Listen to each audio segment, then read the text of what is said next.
It is an early morning here in the mountains of southern Appalachia. A little damp. I had some drops dripping on me right when I said that.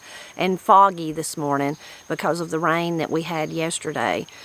Still real muggy this morning, but I hear that a change is on the way. And speaking of that, I want to do a garden tour today so that I can show you all the drastic changes in our garden since the last time I shared one with you. Many things have changed. We'll start down at the big garden, show you what's going on down there. On my way down, I run into Mr. Binks. He's out and about early this morning too.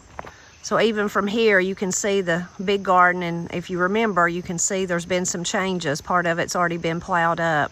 We'll go down though for a closer look. This first part of the garden where we had the potatoes and the beans and some okra, Matt's done and tilled it up. All that's gone. All that's gone. And then of course behind it though is what's left is the corn. We've been enjoying corn for a couple of weeks now, and it's so good, so delicious.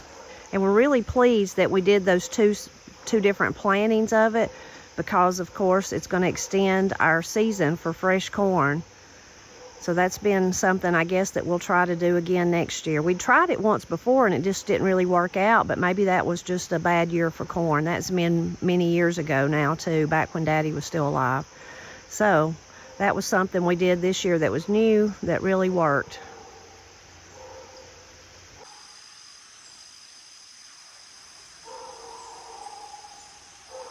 This missing square there of the corn, where it's that way and then kind of forms an L shape, this is where the big tree fell earlier in the year. There's a few stalks here and there in that middle, but mostly that killed all of the corn that was there. But the rest of it just looks really great, and is great because we've been enjoying it. This end of the garden has our winter squash in it, which is really pitiful. It just didn't do any good right here, and you can see how growed up it is now. We totally abandoned it. Just decided if it grew something, it would just have to do it on its own. There's one right there, but that doesn't even look that great for this time of the year, knowing how long ago it was that we planted them. So we definitely won't be planting winter squash right here again next year. The grapes that are down here started off really promising. You can see some right there. But what's happened to them is our little doe that's been wandering around all year has been coming and eating them. Not really bothering anything else, but eating the grapes. Corey has been getting some of them though, and I told Corey these are all hers this year. You can see Corey's beans down there, and she's got some squash up here, some cucumbers. But all me and Matt really have left down here is the corn. And of course, we've been sharing that with Corey and Austin and with Granny and Paul. But that's really the only thing that we have left down here to worry about. And it's just the harvesting. This is the wonderful time of the year for the corn. There's nothing left to do but eat it, which is really nice. And Matt has declared that this year's corn is the best tasting corn that we've ever grew. It is really good, but he says he thinks it's the very best. That pretty white looking plant there is some wild mountain mint growing. It grows prolifically through this area down here. Corey has harvested it several times and made different things with it. I never have. It's a pretty plant though, just because it looks like it's been dusted with flour, maybe a little skiff of snow. Here's a close-up of it, what it really looks like. I didn't even notice this one as I was looking at the other one. But you can see the leaves just have that whitish look to them. And then as it goes down, it gets more green. So that's why it just kind of looks like it's been dusted with flour. Pretty plant. I don't know what our neighborhood beagle is barking at, but he's upset about something.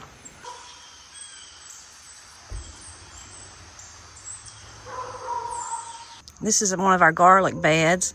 You can see we definitely need to harvest our garlic. We're behind in that. The one down below it is also garlic. And the one down below that has our sweet potatoes in it. That's definitely on our list of things to do, but we just haven't got there yet. This beautiful bed is our other sweet potatoes. Our ones down there don't look as good as this one. And I wonder, I'm gonna tell Matt anyway, if it's because I use this one as my compost all winter. I would just come up the steps and throw stuff in it. I wonder if that really helped this one. Also, you can see though from that compost, there's a watermelon growing right in the middle of it. Maybe that one will actually develop a watermelon, but it better get on the ball if it's going to. But the potatoes look great. The 2 grapevines that we had planted on this little trellis, I think they've died this year. They started out looking beautiful in the spring, and they're just terrible. I don't know if it's all the rain, if it was something else, I don't know, but I think they're pretty much dead. I've been meaning to come out here and cut them way back all the way to the ground and see if anything else happens, but I've not done that. The beans we have planted out here, this is Ed, I'm calling it the Ed bean. Ed calls it the tipper bean. We've picked some of them and added them to our cannons. They've done good. They've done good. There's just like maybe 4 plants. But some of them, you probably can see maybe on the camera, that are still kind of brown. I'm leaving those because I'm going to collect seed from them. So it's interesting.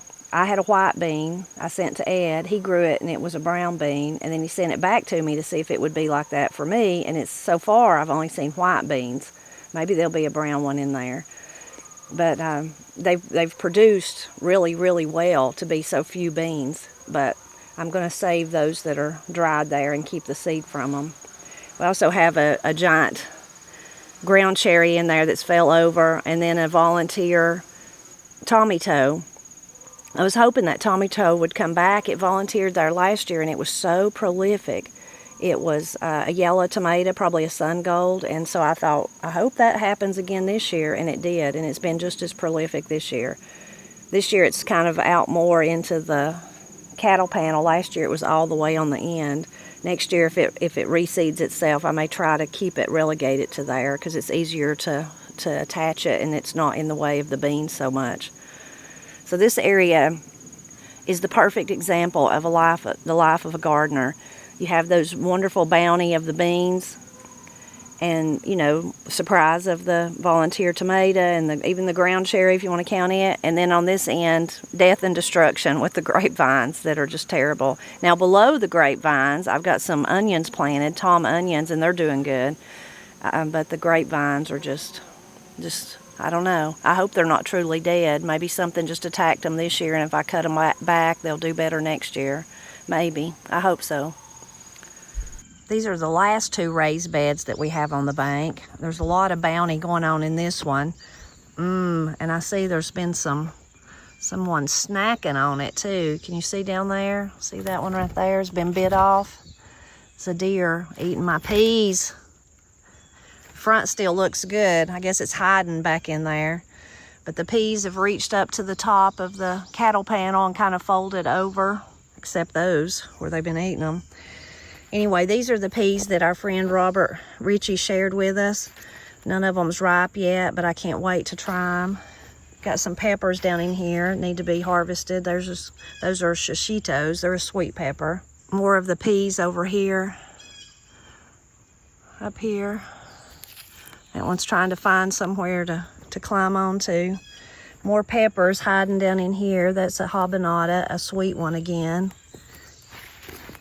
That one is, and I think I see one of our first orange ones down in there trying to turn. I was waiting for him to turn orange. That one's about to turn. That's exciting. More of the peas. Then in this bed out here is a different kind of pea. This is a Holstein pea. You can see they're not ready either, but it's really prolific there. See peas everywhere. And we have some more peppers down in here too. Just the same kinds, shishito and habanada. Those are just 2 of our favorites. More peas out here. More deer damage back there, but that's been a while. That's old damage. I'll have to go back and look and see if I think that first was old damage. That's old. More of the peas down here, and more peppers. Lots of peppers hiding down in there, but they've just not turned colors yet. I hope to make some of they've done so good this year. I haven't yet, but I want to make some of the fermented pickles. I have a video. I can link to that in the description below for you.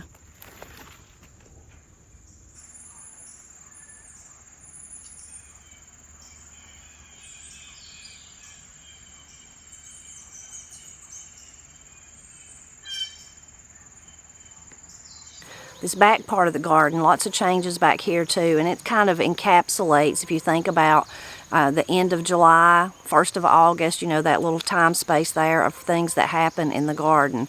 There's still a lot of bounty with our tomatoes. Cherokee Purple and all the tomatoes are just producing like crazy. Malabar spinach still growing like crazy. There's some squash and zucchini back here. It's still growing. But then there's things that are played out. So we've already pulled out the cucumbers that were back here. And there's everywhere you can see kind of things just barely beginning to die back, like our potatoes back here in the grow bags. They've all died back. So it's kind of a mixture this time of the year with what you have that's still just thriving, and then things that are beginning to get ready to meet Old Man Winter when he gets here in the fall. This first little flower bed has been so beautiful this year. Now you can see I've pulled out a lot of the poppies that were right there. The salvia is still blooming, coleus there. Our coneflower is still blooming, but it's kind of getting tattered and starting to fold out because it's got so tall. Those flowers back there in the back have really just been one of my favorite spots this year. They're so pretty. I love it. I'm so glad I planted them. Even Corey's little impatiens that she got me later in the summer, they've just thrived right there. They're so pretty. So that's turned out to be a real bright spot. And when the poppies were blooming and the salvia and the coneflower and everything was blooming in this little bed, it was just lovely, just so pretty. And Katie got these two little shade-loving plants. I can't even remember what they're called. I'm sure we put oh, I see one back there. Let's see. This one was the Indian Summer Silverberry. There's the name, that Heuchera hybrid. It's like a shade-loving plant. But they are so pretty, and they've done very well right here. So I hope they'll come back and they'll be here next year. They're really pretty. Kind of made a good anchor point for each corner of this bed.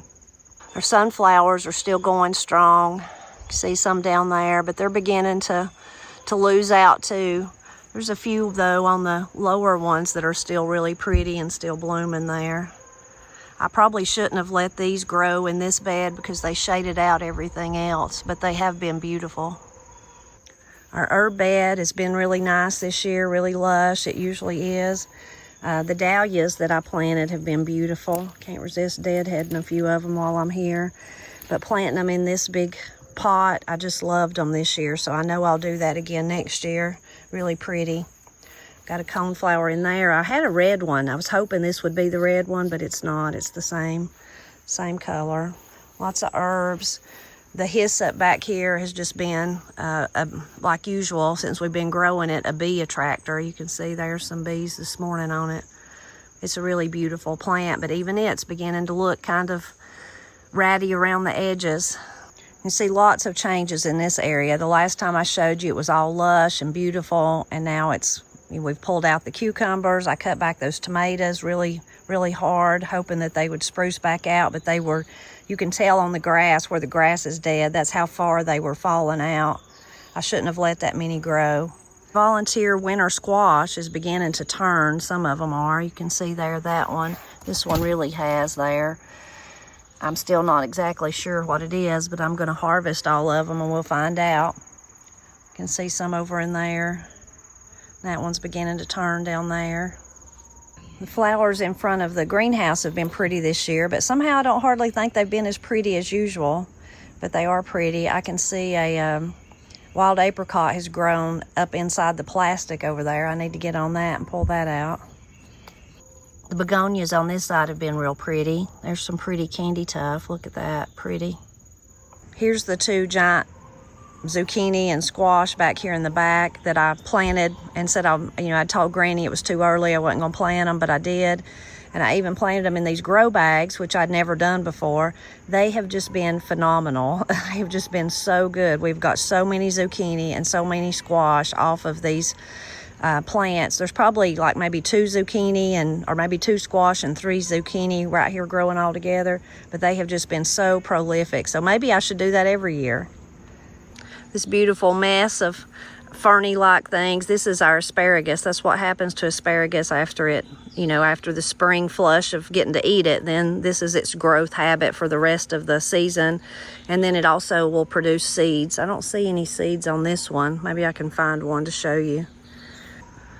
Tomatoes are still producing like crazy. You can see them down there. Lots of ripe ones and lots of green ones. This sea of tomatoes here is matched Cherokee Purple. They've done really good this year. We love to grow them because they taste so good, but also because they just do good for us. You can see there's some that needs to be picked today. They are beginning to die back though in places, or get brown leaves, not necessarily dying back, but their leaves are turning brown. But again, it's that time of the year.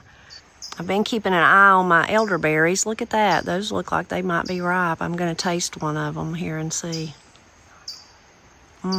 Yes, tastes good. I need to be out here harvesting these at ASAP. Generally, I've just cut that whole twig and take it in with me, and that makes it so much easier. And there's varying opinions about eating them raw. A lot of people don't want to do that. They say it's dangerous. I didn't know that, and so I ate them one year and didn't bother me, so I feel comfortable doing it. But of course, you'd have to do your own research and find out what you think about it. They're tiny, but they're tasty. This part of the garden has hands down been my favorite part this year. It has just been so lovely and so wonderful. Got all the beautiful flowers that I planted with abandon. They did beautiful this year. I was worried as the summer went on, but at this point it's all filled in and it's just lovely, just beautiful. Mostly all old maids, what we call old maids, zinnias. We have a couple of sunflowers and a couple of different things here and there, but mostly it's just the zinnias. They're so pretty. But the beans, our beans, these two long rows of beans and the bean in the very back, kind of anchor in this end, have just done so amazing this year. And they've been so lush and so beautiful because of all that ample rain that we've had. They're beginning to look, you can probably tell and see some yellow in them. They're beginning to wear out though. They've been growing and producing all summer long. So they're beginning to get tired. Especially the greasy beans and the white half runners, these two rows are beginning to show. The mother stallard beans are still kind of looking pretty lush to me. We'll go back and look at those a closer look. But this part of the garden has just been lovely. Of course, we had the bounty of the cabbage here too. I'll show you that up close. We've already pulled it out. But really, really beautiful part of the garden this year. So this is the back side of the mother stallard bean that we grew. We just love it. I think we'll grow it from now on. See our blueberry bush over there. It's got a lot of berries on it, need to be picked. We bring Ira out here and we stand right in front of it and feed them to him as fast as he'll eat them. He loves them. My little bush cucumber back here did good. I've been getting cucumbers off of it, still getting them. It's done really, really well. The calendula I planted beside it, not so much, because I just wasn't thinking about the beans. They've been totally shaded out by the beans. If they kind of hang on, what might happen, because they can stand a little bit of cold weather, calendula, is if we pull these beans out and they're still living, they might actually grow and bloom then. But that was a bad decision on my part. I shouldn't have put them there. Here's a lovely zinnia though, old maid, growing right here at the end. Really pretty. And this is the front side of the beans. You can see they still just look so lush and beautiful, and just a really wonderful bean if you've never grew it before. Me and Matt decided we love it best. Well, we've never dried it, so we can't even say that, but we really love it fresh, like a fresh green bean. But you can also dry it. Most people let it fully mature and shell it out and use it as a dried bean. And maybe we'll do that with our last picking this year. I don't know though, because we love them so well fresh. On this cattle panel's where we had our Randy Hooper tomatoes, and they've not done as good as what I would hope as far as the plants, the way they look, but you can see there's tomatoes all over them. So I'm going to continue to grow that tomato. And I'm not sure what the real variety is. It's an heirloom that Debbie, our friend Debbie, shared with us, and I named it for her husband. You very well could find one. I mean, it may be one that's very well known, but we just don't know the name of it. That's the thing with the heirloom varieties that people share with you, and someone shared it with Debbie and her husband. But it has just been so great. It has a really great flavor. It gets really fairly large tomato. The tomatoes on average are bigger than the Cherokee Purple. So I really love it, and I hope to plant it again from now on, actually, but especially next year I'm going to try again. I would love to keep planting it till I get some seeds, more seeds than I have. I saved some last year for us to replant this year, but I need to just keep doing that till we build up a stockpile of them. Look at this beautiful sunflower here. It's just now starting to bloom, and I didn't even really realize it was this kind. I don't know what you call that, but isn't that pretty? the deer ate it on the first attempt to grow, and then it come back out. It's really pretty. You can see some beans right there. Picking beans is on our list of things to do today, later. But then you can see some little bitty ones right there coming on. So this is where our cabbage was. And you can see those beautiful flowers are kind of leaning out this way now. We harvested it all. I was really worried about it because, as you can see, you see all those holes in the leaves. We could see that through the row cover. Now, we do the row cover to protect it from cabbage worms. But this year what happened was we had so much rain early on in the year that this place just stayed so damp that it wasn't cabbage worms eating on them. It was actually roly-poly bugs and slugs. You can see there some of the damage. So I was so afraid when we opened it up that the whole head would just be, destroyed by those.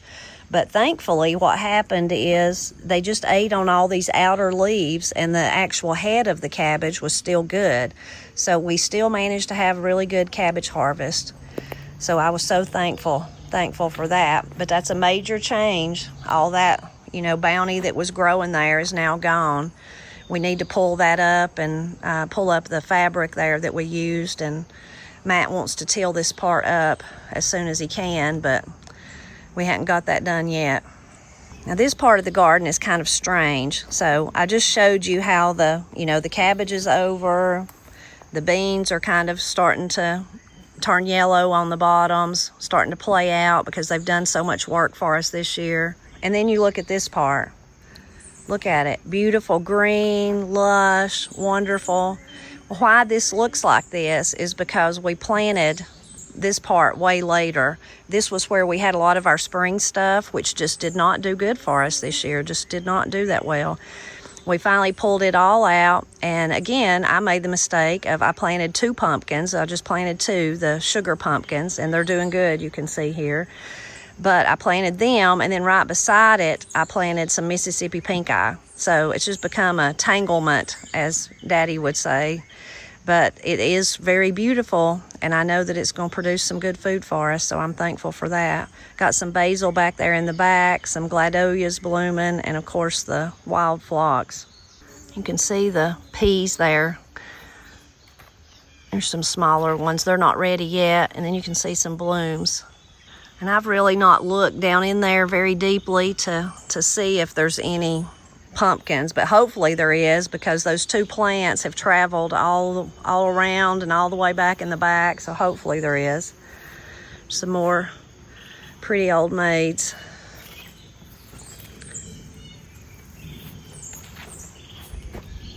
And then we've got some more zucchini and squash right here. You can see this plant still really looks good. These plants are kind of beginning to take on that yellowy look. They still do have blooms, and they've still been producing. They're just starting to not look as good as that one for sure. This lower part of our garden, we've about made a circle now around the house. It looks pretty good too, but again, it's stuff that we planted later. You can see I've got some dill back there. Behind it is some carrots. There's just a few onions left up here. Some calendula here that's not bloomed yet, but hopefully it will. This another bush cucumber that we planted. We've been harvesting off of it, and I see one right there that I need to get. And then this part, again, is strange for this time of the year. It looks so much better than the rest of the garden. But here's the okra. We still haven't got any okra off of it. But you can see down there some blooms, so it's about time. Matt said this is, you can see what's been eating on them too, the Japanese beetles. This is the latest that we've ever started harvesting okra, but the okra that we planted in the big garden just didn't do any good, and so this was planted much later.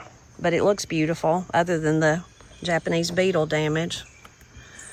Right behind the okra there, this was the second planting of winter squash we did, and you can see how beautiful it looks. Really, really pretty.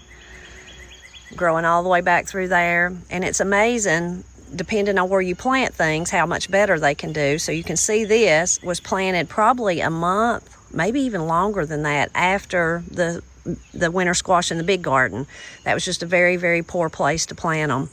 So sure won't do that again. But down in there you can see one. Now, what I hope what'll happen is that these will actually mature enough so that we can get them and eat them.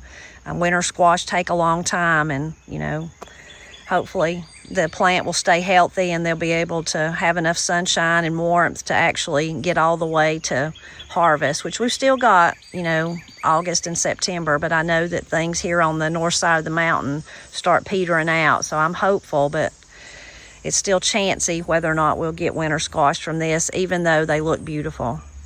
There's another one right there growing. If we get a big rain, which we got a little bit yesterday, but if we get a big rain, that would really help them. Even though we've had such a wet summer, we have had some dry weather for the past 2 weeks. And the dryness wouldn't be that bad, except it's been extremely hot. Just like a lot of you, it's been extremely hot. So we'll just have to see, but boy, they're beautiful right now. And the pollinators are really loving the flowers. You see one buried way down in that one. Look at this beautiful dahlia here beside me. I don't know if you can see any of the blooms. I should have got closer. It's been so pretty. It has got so tall, though, that it's fell forward. I need to get Matt to put a stake in it so that I can tie it up. It's been really pretty. I don't know how last year, I guess, is the first year that I kind of fell in love with dahlias. Now, I've always thought they were pretty. But last year's the first year that I tried to grow them, and I started them from seed. I thought, well, you know, won't cost me more than $1 to try. And they grew, and they were so pretty. So this year, when I went to see Betty and Pat early in the year, I looked and I bought some dahlias from them. That's what's in those big pots out there. They're so pretty. And then after that, I was wooed by these I don't remember where I got them, online on a site that I was looking at seeds. And they are really pretty. I've bought 2 different colors, but so far it's just been this one kind of salmon, cream, yellow, pink. It's beautiful. But that's the only color, and I guess that's the only color they'll be. Reminds me, though, of my great aunt Ina. She lived over in Pine Log. She was my Mama Marie, on Pap's side. So my Mama Marie, Pap's mother, her sister, one of her sisters. I loved to go visit her when I was little. And even when I was older, I loved to go visit her. But she had dahlias, and they had a big garden in front of their house, and she would plant them in the garden, like a row in the garden, and then she would dig up the tubers and take them inside and then replant them, you know, the next year is how she would do it. And they were really beautiful, and she loved them. So, of course, anytime, even prior to last year, that I hear people talk about dahlias, or I see them somewhere in somebody's beautiful garden, I think of Ina. I think of her house where she lived in one half. In my lifetime, she lived in one half, and her daughter and her husband lived in the other half. And I love to go visit both of them equally. The daughter and the husband, they didn't have children, and so their side was smaller, and they had it was the first spiral staircase I had ever seen. It was just amazing, you know, as us kids, that we'd never seen steps like that. It was just amazing. Anyway, lots of good memories there. I hope you enjoyed seeing the garden and seeing all the changes with me today. The life of a gardener, if you're one, you understand exactly what I'm saying, especially one that grows a lot of food to put up. By this time of the year, you're kind of exhausted from putting up food. Now, the garden work lessens, or it does for me and Matt. It's kind of like we lay by the whole garden. It gets to a certain point and you're just like, it's either going to make it or not. A lot of the plants, whether it be the corn or even the cucumbers and things, they can kind of get above the weeds and go on their own and kind of shade them out. So that makes those things easier. But then once you do have it kind of laid by, then that harvest and putting up starts, which is joyous. It's joyous. It's not that it's not, but it is work. So I guess this time of the year, us gardeners are kind of feeling like those plants look like we're still going. We're going to get there. We're still going, but we're kind of starting to look yellow and brown around the edges just from being tired. But how glorious it is to be able to make a garden every year to feed our family. It makes up a large portion of the food we eat. And it's just such a joy. For me, it does something for my soul. I guess the same way that for my Aunt Ina, growing the dahlias and, taking all that trouble to grow them and then dig up the tubers and store them for the next winter did for hers in the same way. Of course, she was growing them right there by the bounty of their garden, corn and beans and taters and all that. That does something for your body physically, but even mentally, I think it does. There's just nothing like opening a jar of tomatoes or beans or whatever it is on a cold winter day. And I try to always make myself remember. I don't always, but I try to take a moment and think about, like if it was tomatoes, to think about the hot sun on my arm when I was picking them. Maybe the bustle of my family as I was putting them up that day, and even the rain might have been happening, or the sunshine. Think of all those things that made that tomato, and then me putting it in a jar. Again, there's so many analogies, but you could use that for your life too, couldn't you? It takes sunshine and rain for our lives.